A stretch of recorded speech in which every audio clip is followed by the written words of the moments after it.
day my mother actually left, a reporter asked me, "What do you think about your mother going to space?" I didn't want to answer, so I hid my face behind my grandmother's purse. My mother laughed at me, so I hit her on the arm. I was muted. My grandmother gave us lifesavers to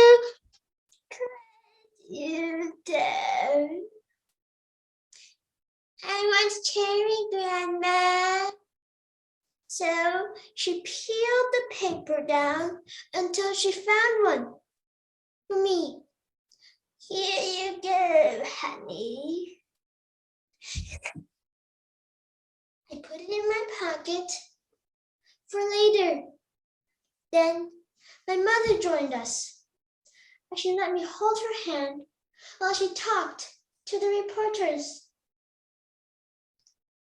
January 28, 1986 is a tragic day in American history. The space shuttle Challenger exploded 73 seconds into flight, claiming the life of all of its crew, including a teacher and mother, Krista McAuliffe. This DI fictionalizes the daughter of that lost astronaut and shows us that there are just some things we cannot understand, even if we see it with our own two eyes.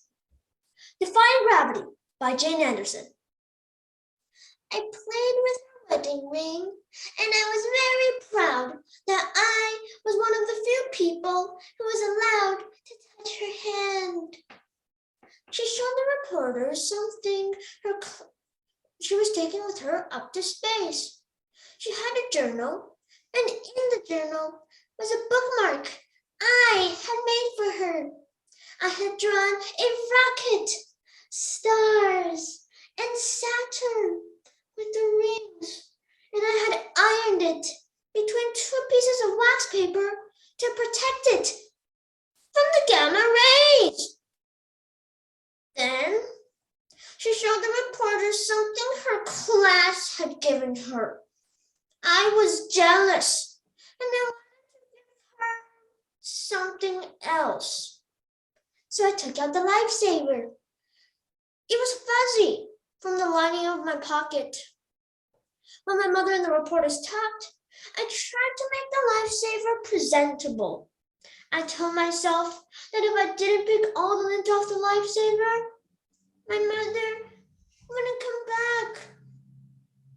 Finally, my mother crouched down next to me.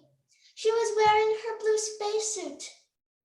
I touched the patches on her shoulders. She looked so beautiful.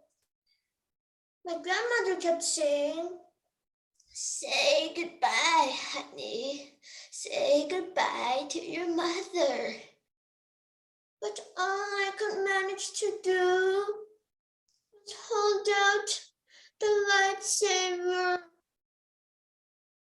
My mother took it and put it in her pocket, and I knew everything would be all right.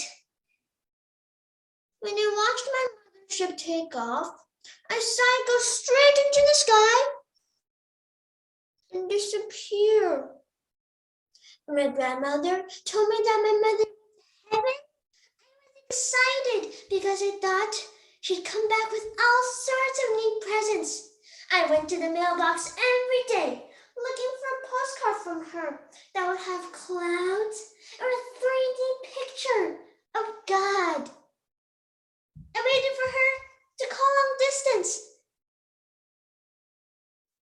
When I didn't hear from her, I got very angry.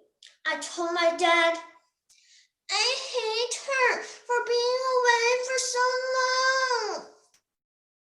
He told me, "Elizabeth, your mother perished in the rocket." "But that's not true. She's alive. She just left us and found her back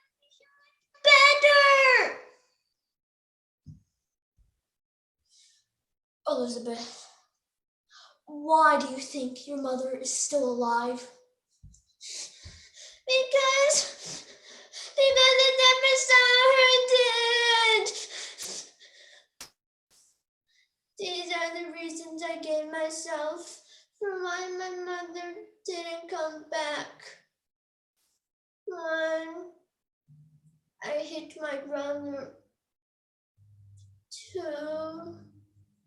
I wouldn't talk to the reporters. 3, I didn't say thank you to Grandma for the coloring book. 4, I wouldn't let my father hold me. And 5, I didn't get all of it off the lifesaver. Thank you.